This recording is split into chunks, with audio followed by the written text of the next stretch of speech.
우리가 다른 사람들을 대할 때 어떤 마음으로 대하죠? 때로는 막 날 적대시하여 대할 때도 있고요. 아니면 경쟁자라고 생각해서 대할 때도 있고요. 어떤 때는 하나님의 뜻이 전혀 같지 않는 사람이라고 상대를 생각할 때도 있지 않습니까? 야, 저 사람에게 무슨 하나님의 뜻이 있을까? 막 이런 생각을 할 수도 있어요. 하지만 만약에 그랬다면 우리의 생각과 우리의 마음을 이제는 바꿔야 됩니다. 나와 만나는 사람은 내가 싸워야 할 대상이 아닙니다. 그들은 전도해야 할 대상이고 구원의 대상이라고 여기며 우리는 그들을 대해야 됩니다. 그러면 우리는 나와 만나는 모든 사람에게 그리스도의 사랑으로 친절하게 대할 수 있습니다. 우리는 그렇게 살아야 되는 겁니다. 그 이스라엘이 에돔을 향하여 품은 마음, 강제적으로 갈 수도 있었겠지만 하나님께 저들을 진멸시켜 주십시오. 그럴 수도 있었겠지만 하지만 그들은 그렇게 하지 않고 에돔이 거부하니까 돌아갔어요. 저들도 구원을 받아야 한다. 그런 마음. 광야의 삶을 사느라 고단하기도 합니다. 힘들기도 하죠. 하지만 그 속에서 주시는 하나님의 은혜를 맛보면서 살고 있는 우리들 아닙니까?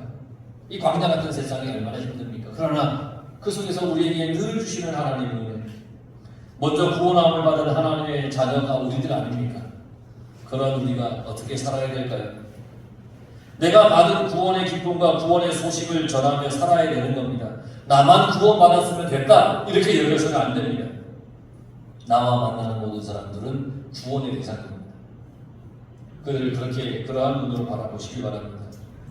비록 나를 힘들게 해도, 나를 어렵게 해도, 내가 원하는 것을 무시해도 그들도 하나님의 구원을 받아야 할 사람이라고 생각을 한다면 조금 돌아가더라도 싸우지 말아야 되는 것이죠. 특히 이 작은 동네에서 서로 싸우지 마십시오. 눈치지 마십시오. 섭섭하게 하면 돌아가십시오. 저는 싸울 대상이 아니고 구원함을 받을 대상이다. 그렇게 생각하면 그렇게 되지 않겠습니까? 21절에 이스라엘은 애굽의 완강한 태도에 이제 길을 돌이켰어요. 나도 나에게 완강하게 대하는 사람이 있으면 싸우지 말고 길을 돌이키는 거예요. 왜냐? 구원의 길은 싸움에 잘하는 것이 아니기 때문입니다. 그렇게 돌이켜 길을 간 이스라엘은 가데스를 떠나서 어디에 도착했냐면 호르산이라는 곳에 도착했습니다. 이 호르산은 사해 남쪽에서 조금 떨어진 곳에 있는 산인데 그곳에서 하나님께서는 모세와 아론을 불러서 말씀하셨어요. 무슨 말씀하셨냐면 24절에 아론은 그 조상에게로 돌아가고 내가 이스라엘 자손에게 준 땅으로 들어가지 못하리니 이는 너희가 무리바 물에서 나의 말을 거역한 까닭이라. 그럼 무리바에서 이 모세가 자기의 어떤 그 감정을 주체하지 못하고 하나님의 명령을 어기고 바위를 두 번 팡 치지 않았습니다. 하나님께서 너 왜 너 감정 내세우냐? 나의 거룩함을 가리우랴. 이러면서 너도 가나안 땅에 못 들어갈 거다. 하나님이 말씀하셨잖아요. 20장 12절에 하나님께서 모세와 아론에게 이렇게 말씀하세요. 너희가 나를 믿지 아니하고 이스라엘 자손의 목전에서 내 거룩함을 나타내지 아니한므로 너희는 이 회중을 내가 그들에게 준 땅으로 인도하여 드리지 못하리라. 모세와 아론은 가나안 땅에 들어갈 수 없어요. 하나님의 뜻대로 하지 않았기 때문에 하나님의 거룩함을 나타내지 않았기 때문입니다. 여러분, 나의 불순종 그것은 하나님의 거룩함을 나타내지 않는 것과 같습니다. 하나님의 말씀에 순종하지 않는 것은 하나님의 거룩함을 나타내지 않는 거예요. 그러니까 우리는 순종하여야 됩니다. 순종해야 하나님의 거룩함을 나타내는 겁니다. 하나님의 거룩함을 나타내지 않으면 약속의 땅에 들어가지 못합니다.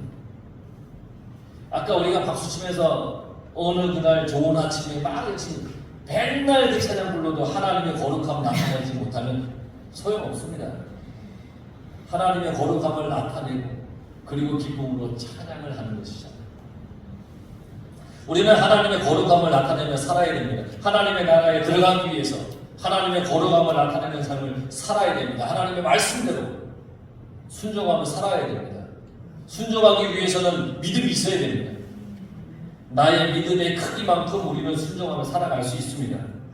그러니 하나님께서 온전히 순종해라 그랬으니까 내 믿음이 온전히 순종할 수 있는 믿음의 분량까지 커질 수 있도록 여러분들의 믿음이 커지길 간절히 바랍니다. 모세와 아론은 하나님의 말씀을 거역했어요. 아까도 말씀드렸지만 바위에 명령해서 물을 내리라 했는데 모세는 그렇게 하지 않고 지팡이로 바위를 2번이나 탕탕 때렸습니다. 그게 뭐 잘못이냐고 할지 모르겠지만 그런데 지팡이로 바위를 친 건 나의 의를 나타내는 겁니다. 하나님의 거룩하심만 나타나야 되는데 나의 공로를 보이고 싶은 겁니다. 그 결과 가나안에 들어가지 못했다는 것입니다. 그러니까 아론도 이제 못 들어가요. 그러니까 이제 뭘 해야 돼요? 아론은 대제사장이잖아요. 이 대제사장을 이제 승계해야 돼요. 못 들어가니까 가나안 땅에 들어가서 대제사장의 역할이 있어야 되니까. 그래서 이 아론의 대제사장 역할을 그의 아들에게 승계하는 거예요. 모세가 아론의 아들 엘르아살을 데리고 호르산에 올라갑니다. 26절에 아론의 옷을 벗겨 그의 아들 엘르아살에게 입히라. 하나님의 명령이죠. 아론이 입은 그 옷을 그의 아들에게 전해주고 입히라는 겁니다. 아론이 이 옷을 벗는다라고 하는 것은 아론의 자기의 사명을 다 했다는 의미입니다. 가나안에 들어갈 수 없으니 더 이상 대제사장의 역할을 할 수가 없잖아요. 그 말은 아론이 이제 곧 죽음을 맞게 된다는 얘기입니다. 모세는 모든 이스라엘이 보는 중에 아론의 옷을 그의 아들 엘르아살에게 입혔습니다. 여러분, 이 옷이 뭘 의미합니까? 사람은 그가 입은 옷에 따라 행동하는 겁니다. 저는 이 옷에 따라 행동한다라는 이 부분이 나오면 늘 생각나는 게 딱 하나밖에 없어요. 대학 다닐 때 대전역 앞에서 예비군복 입고 아주 그냥 술 마시면서 그냥 고래고래 소리 지르며 노래 부르는 애들. 대학생인데 평소에 점잖하고 얌전한 애들이었거든요, 분명히. 그날 예비군 훈련인데 말이었어요. 군복을 다 입고 이제 예비군 훈련 받고 이제 군복 입은 채로 와서 대전역 앞에 앉아가지고 와 그냥 정신없이 그냥 막 그랬어요. 그냥 막 그랬어요. 뭐 주위에 사람들이 봐도 막 그러는 거예요. 분명 참. 근데 학교가 크지 않으니까 뭐 다른 과 애들도 다 보잖아요. 애들이 다 그러는 거예요. 야, 쟤들 왜 저러지? 뭐 그럴 만큼 막 그러는 거예요. 예비군복, 이 군복을 입으니까 사람이 자기가 막 군인이냐, 막 그렇게 막 그냥 그러는 거예요. 그런데 만약 깔끔한 정장을 입혀놓으면 아마 거기에 맞는 행동을 할 거예요.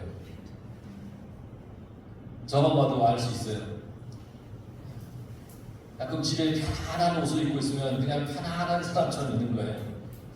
그런데 누가 온다 그러면 얼른 뭘 하냐면 옷을 얼른 갈아입습니다.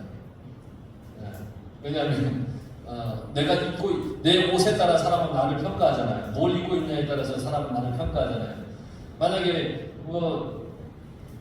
그냥 너무 편안하게 입고 있으면 그냥 사람이 그런가 보다 라고 할 거 아니에요. 옷은 그 사람을 이야기하는 것이고 옷에 입고 있는 옷에 따라 또 행동하게 되어 있는 거예요. 사람이 평생 일하다가 정년 퇴직을 할 때 가장 귀중하게 챙기는 것 중에 하나가 평생 일하면서 입었던 옷이라고 합니다. 왜냐하면 그 옷이 그의 모든 삶의 상징이기 때문에. 아론의 옷도 마찬가지입니다. 아론은 모든 삶을, 이 아론의 옷은 아론의 모든 삶을 상징하는 거예요. 하나님께서 세우신 대제사장이잖아요. 그의 옷을 아들 엘르아살에게 물려준다고 하는 것은 그의 모든 것을 물려주는 것과 똑같아요. 그의 모든 것. 나도 자녀에게, 후손에게 물려주는 것이 있어야 합니다. 뭘 물려주고 싶으세요? 여러분 자녀에게 뭘 물려주고 싶으세요? 땅? 아직도 가지고 있는 집? 뭐 얼마 되지 않지만 남아있는 통장의 잔고? 뭘 물려주고 싶으세요? 우리는 무언가를 물려주고 이 땅을 떠나요. 무언가 물려주고 떠나게 되어 있어요. 여러분, 나의 신앙, 나의 믿음, 하나님을 향한 거룩함을 물려주시기 바랍니다. 영적인 승계가 있었으면 좋겠어요. 여러분들. 자녀들에게, 후손들에게 믿음을 계승해 주었으면 좋겠습니다. 내가 만난 주님을 가르쳐 주십시오. 내가 믿는 하나님의 말씀을 가르쳐 주십시오. 신앙, 하나님의 말씀만 자녀들이, 후손들이 제대로 간직하고 살아간다면 그들은 결코 이 세상에서 망하지 않습니다. 하나님 안에서 믿음의 승리자가 될 겁니다. 믿음의 승리자는 세상을 두려워하지 않고 오직 하나님의 약속, 하나님의 말씀만을 붙잡고 살아가는 사람들입니다. 여러분, 그러한 자녀들의 그러한 사람들이 될 수 있도록 여러분들의 믿음을 그렇게 승계하십시오. 근데 승계가 자연적으로 나는 가만히 있는데 승계가 되겠습니까? 내가 그런 믿음을 가져야죠. 내가 그런 인생을 살아야죠. 그러고 나서 승계하는 거죠. 그러니까 여러분, 정말 주 안에서 거룩함을 여러분들이 꼭 붙잡고 살아가시기 바랍니다. 그걸 여러분의 자녀에게 승계해 주십시오. 나의 인생관이나 가치관이나 처세술 같은 것을 가르쳐 주려고 하지 않아도 됩니다. 잠언만 잘 가르치면 살아가는 모든 지혜를 다 얻을 수 있습니다. 그러니까 성경 말씀을 우리는 승계하는 겁니다. 내가 가진 믿음을 승계하는 겁니다. 그러니 나의 옷, 믿음의 옷을 승계하려고 하시길 간절히 바랍니다. 하나님을 거역하는 나의 모습을 보지 말고 하나님의 말씀에 순종하며 사는 지금의 나를 여러분 전하고 승계하여, 그렇게 여러분 이 세상을 떠나면 여러분들의 자녀는 또 그 믿음 가지고 또 하나님 붙잡고 이 세상을 또 살아갈 겁니다. 그렇게 살아가야 한다는 것을 여러분들이 기억하시고 전하십시오.